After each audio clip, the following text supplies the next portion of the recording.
My parents kicked me out in high school over a false rumor spread by my twin brother, and now they want my help after years of silence. I'm a 28-year-old female with a twin brother. Growing up, my twin brother and I experienced very different treatment from our parents. My parents genuinely seemed convinced, for some reason, that my brother was destined for greatness, while I was the so-called black sheep.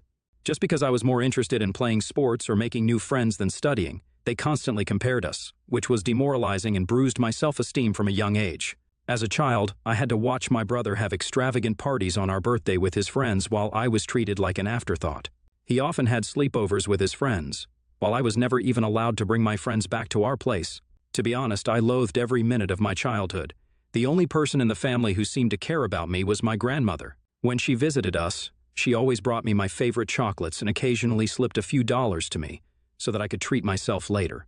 As the years passed, this blatant favoritism for my twin brother gradually transformed into emotional abuse directed at me. My parents would openly mock my grades and belittle my hobbies. It felt as though no matter how much I tried, I could never meet their expectations of being the perfect child.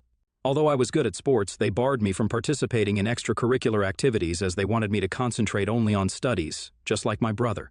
It was frustrating, and I felt helpless as a child. Later, in my sophomore year, I got grounded yet again, and this time the crime was having Snapchat on my phone. I had done absolutely nothing wrong except, like all teenagers my age, downloaded this app to stay connected with my friends. However, according to my parents, this was a huge crime and a breach of their trust as they had forbidden me from communicating with my friends. They went batshit crazy on me and threw out all my stuff around the room. They then took the door off its hinges and told me that I would have no privacy as long as I lived under their roof. Watching my parents abuse me this way, my twin brother, instead of supporting me, made my life worse. The toxic environment created by our parents' unjust actions allowed him to exploit the situation to his advantage. He adopted a pattern of lying about me, falsely accusing me of things I never did so that he could get away with everything. If he stole something, he'd effortlessly shift the blame to me, and my parents, already inclined to believe the worst about me, readily accepted his lies. He would demean me in front of my friends at school and would make fun of my appearance. Despite this, I had a wide circle of friends at school because I was approachable and open to making connections. My twin, however, struggled socially, and he started to resent that I could talk to people while he, as an introvert, felt awkward. This jealousy reached a boiling point during our 14th birthday party when no one showed up for him on his birthday. I have no idea why his friends did that to him, but in stark contrast, my friends took me out for ice cream, and I had an overall wonderful day. This infuriated my brother further. To take revenge, my brother began to spread false rumors at school about me, where he would portray me as a spoiled brat. He would falsely tell everyone that I was allegedly physically abusing him at home. Since our parents loved him more, unbeknownst to me, he took things to a disturbing level to fabricate evidence. He would punch himself, purposefully inflicting injuries like a black eye or a bruised shoulder. The next day, he would confidently walk into school, displaying the self-inflicted injuries as proof of my supposed violence and make up stories. Whenever our parents questioned him about the injuries, he would lie, saying that it was due to innocent activities like playing football with his friends. Lies and his alleged black eyes started to gain traction, and people began to believe his distorted version of events. It wasn't long before whispers started circulating, and even my friends began to look at me with suspicion. At first, I noticed subtle changes. Friends who once chatted with me in the hallway suddenly became distant, and invitations to group hangouts became fewer and farther between. It was like a switch had been flipped, and people were hesitant to associate with the supposedly spoiled girl accused of violence. One day, I mustered the courage to ask my ex-best friend why things had changed between us. She opened up about how my twin brother had been spreading rumors about me. She revealed the detailed lies he had told everyone, accusing me of things I had never done. I was shocked to hear her words. The feeling was a mix of disbelief and betrayal, as if the ground beneath me had given way. My brother, someone I grew up with, was spreading lies about me, accusing me of things I would never even dream of doing. It was a betrayal that cut deep, leaving me with a knot in my stomach and a heavy heart. I confronted my brother that day after school, but he chose to ignore me. I begged him to stop lying about me, but he smirked at me and told me that I deserved to rot alone. I was at a loss for words because his lies and behavior were starting to scare me. I wanted to talk to my parents, but I was afraid that they would believe my brother over me. The isolation stung, especially because I had always been open to making friends. It felt like my brother's jealousy-filled lies were tearing down the connections I had built over the years. Teachers, too, began to catch wind of the rumors. It was a surreal experience, as if I were living in a parallel reality where my true self was overshadowed by the malicious stories spun by my own twin. The lies had grown beyond mere teenage gossip. They were now shaping how people truly perceived me. The nasty rumor quickly reached my principal's ears, and then my worst nightmare came true. The principal immediately called me and my brother into his room, as well as our parents, so we could discuss these alleged rumors. I sat there, heart pounding, as the principal demanded the truth. I hoped my brother would finally come clean, but instead, he doubled down on the lies. He straight up told the principal that, yeah, the rumors were true and painted me as this bully who went around beating him up when our parents weren't around. I couldn't believe it. Shock washed over me as my brother continued spinning this twisted story about how I was angry at him for getting more love from our parents. It was all a bunch of lies, but he stuck to his story like glue. My mom began to cry hearing my brother's story, holding on to my brother like he was some kind of hero. My dad tried to comfort my brother, telling him that it was brave for him to speak up and that he was going to make sure nothing would ever happen to him. After that day, I tried to defend myself, pleading with the principal that it was all made up. I felt like I was drowning in a sea of accusations, desperately trying to swim to the surface, but my brother kept at it, insisting that I was this angry, violent person taking out my frustrations on him every day. My mom's tears kept coming as she held on to my brother, giving me accusing looks. It was like fighting against a wall of belief in my brother's made-up story. My principal reprimanded me strongly, saying the school didn't tolerate bullying and these were grounds to suspend me. I pleaded with him not to suspend me, but he shook his head, saying he couldn't just let it slide. I begged him, tears streaming down my face, trying to tell him that I didn't do anything to my brother. The principal firmly told me that I would be suspended for 10 days, so that others could see this as an example to never bully anyone. It hit me hard, and I started crying even more, practically begging him to reconsider. My parents, angry and embarrassed by the whole situation, dragged me out of the principal's office. I didn't want to leave. I wanted to plead my case and make them understand, but they were having none of it. We left the school, my heart heavy with frustration and humiliation. When we got home, things took a drastic turn.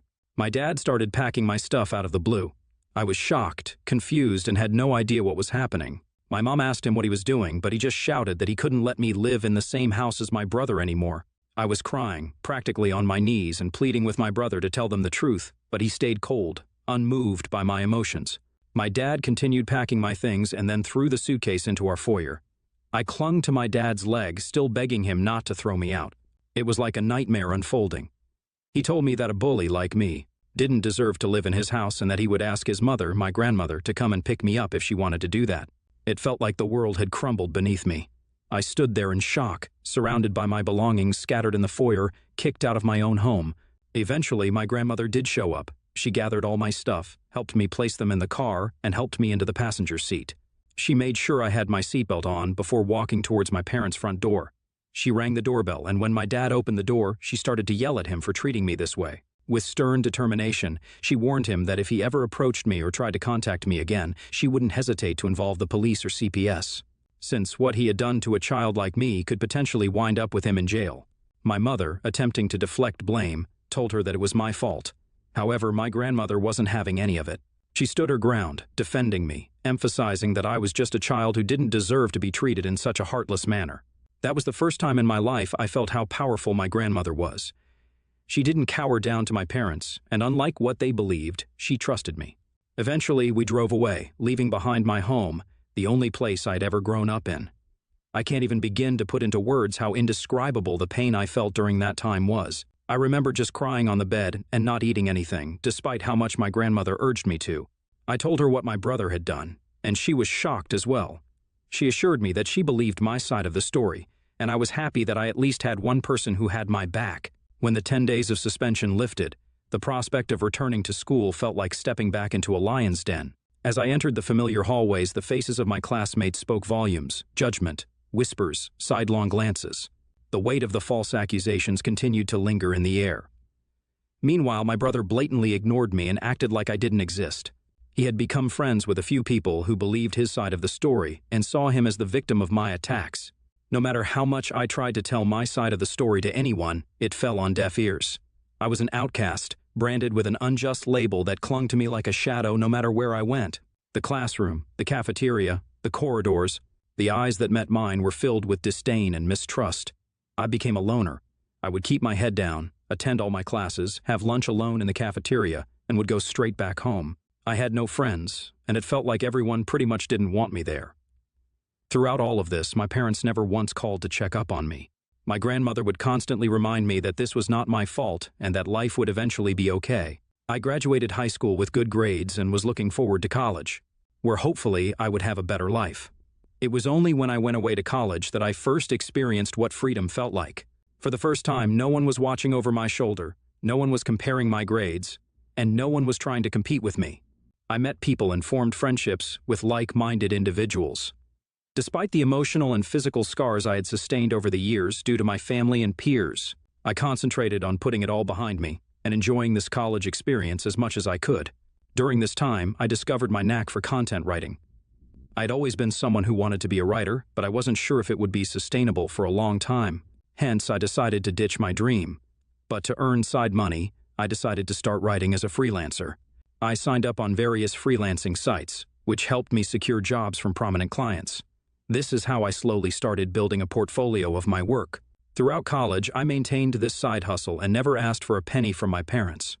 When I graduated from college, instead of getting a corporate job, I realized I could pursue content writing as a full-time job. I was doing quite well because of the multiple clients and the long-term professional relationships I had with them, which allowed them to rope me into multiple projects of theirs. Having a legitimate freelancing career not only made me financially independent, but also allowed me to travel the world as a digital nomad. Traveling helped heal me from my past, even though it was definitely not easy. I saved up as much as I could and took a chance on myself. Over the years, I have seen so much of the world, and yet I have so much of it left to see. The only person who I considered my family throughout all of this was my grandmother, and I absolutely adored her. She was very sad when I moved out, but she understood that I needed to be independent on my own. Despite my hectic schedule, I would make it a point to be there for her whenever I could. I would visit her on the weekends, often sharing meals together or simply sitting on the porch, engrossed in conversations that ranged from childhood tales to more recent happenings. On weekends, I would dedicate entire afternoons to helping her with household chores or accompanying her to the local park for a leisurely walk. Recently, I got done with one of the most important projects of my career. I can't mention the brand, but I was extremely lucky to write blogs and product descriptions for them. After the project was done, I requested the team I worked with to leave me positive reviews on my website, which they were more than happy to do. I then took screenshots of some of their reviews to post on my Instagram, as I knew working with this brand was a huge deal. As expected, a lot of other content writers reached out to congratulate me on my professional success, and even reposted my story to help spread the word. This is how I started, getting messages from strangers who also needed help with their websites. My relatives noticed this as well, and some of them reached out to congratulate me. Eventually, I was contacted by my college's principal. He had reached out to me after seeing that I was doing so well and wanted me to come to college for a seminar to talk to students about building a career as a content writer. I was quite nervous, as I don't do well when it comes to public speaking, but I decided to take a chance and agreed. When I found myself standing before eager faces, sharing my experiences and insights, I felt like my life had come full circle. I spoke in my speech about the struggles I faced and how I worked hard to sustain myself despite all the hard days. It was honestly a very fulfilling experience to empower others and contribute to the growth of the writers' community. Some of my clips started going viral on Facebook groups as people resonated with it. It felt good to be finally recognized for my hard work. Last week, I was invited to speak at a local news channel. It was a show about the benefits of content writing, and they invited me to share my journey and insights with their viewers. I was a bit nervous, but also excited for the opportunity. During the show, I talked about my experiences, the importance of client reviews, and how a simple appreciation post could open doors to incredible opportunities. The opportunity to reach a broader audience and inspire more individuals in the field was both humbling and exhilarating. When it finally aired, I shared some of these clips on my Instagram also, as I was proud about being invited to a TV show. This is how my relatives and cousins started finding out how well I was doing in my career. You see, because my parents never talked about me to anyone. They had no idea that I was working with popular brands and getting invited to TV shows. This is how word quickly spread within my family. I guess this TV interview must have finally reached my parents' ears also, because just a few days later, I was working on another project and had my phone on silent. When I was done with my work, I checked my phone and, to my surprise, there were 6 missed calls from my mom. I was honestly shocked to see her name on my phone, as it had been a long time since she had called me. After all those years of silence, I couldn't fathom why she was calling me. I hesitatingly called her back, and she picked up immediately. I asked her if everything was okay, and my mom started to congratulate me. My dad, probably sitting right there with Mom, jumped into the conversation also. He started to inquire about my life and well-being, and I answered their questions without much fault. It didn't strike me as unusual until they began to ask how much I was earning these days. I told them that it was none of their business, and my dad replied that we were family, so I shouldn't feel shy telling them my income. I told them that I was doing well, financially. Hearing this, my mom then began to say how hard their life was these days, and my brows furrowed in suspicion. Basically, here is how our conversation pretty much went. We are retired now. We have been wanting to renovate the house for a while now. It's not in the best shape, but we have no savings left. Your success has given us hope. After watching your TV interview today, we thought maybe you could help us out by paying for the renovations. After all, we are a family. You shouldn't hesitate to share some of your earnings with us. We can really use your help. Are you joking with me? Why are you asking me for money when you haven't even talked to me for years? I don't know what made you decide to reach out to me, and while I appreciate the congratulations, I'm not going to help you out in any way. Hearing this, my mom started saying how I was being selfish and that I needed to support them as a family. My dad also added that, as my parents, they deserved to be looked after and that this was the least I could do. I was so pissed at this that I wanted to give them a piece of my mind. I suddenly got an idea that instead of just arguing with them, I should teach them a lesson for forever thinking that they could mooch off me after mistreating me all those years ago. I told my parents that I was willing to help them if, and only if, they agreed to my demands. My dad curiously asked me what it was. Without hesitation, I laid out my demand. If they wanted my help, they had to publicly admit in front of our family and friends that my brother was the mastermind behind the hurtful rumors that had tarnished my reputation. I wanted them to humiliate my brother the same way they had humiliated me in front of everyone by believing his lies and manipulations. I wanted them to take accountability for their actions and acknowledge the pain they had caused. Hearing my impossible conditions, my dad began to question the necessity of such an admission. My mom told me how this was all quite unnecessary and that we could have a private discussion without involving others. But I held my ground. This condition was non-negotiable, a prerequisite for any assistance they wanted me to offer them in the future. As the tension escalated, my dad raised his voice, asserting his role as my father and emphasizing that it was my duty to help my family in need. My mom, in a last-ditch effort, urged me to do the right thing and help them, emphasizing the years they had spent raising me. I couldn't help but find irony in their sudden appeal. I reminded them of the past, the fact that they had kicked me out and that it was my grandmother who had raised me, not them.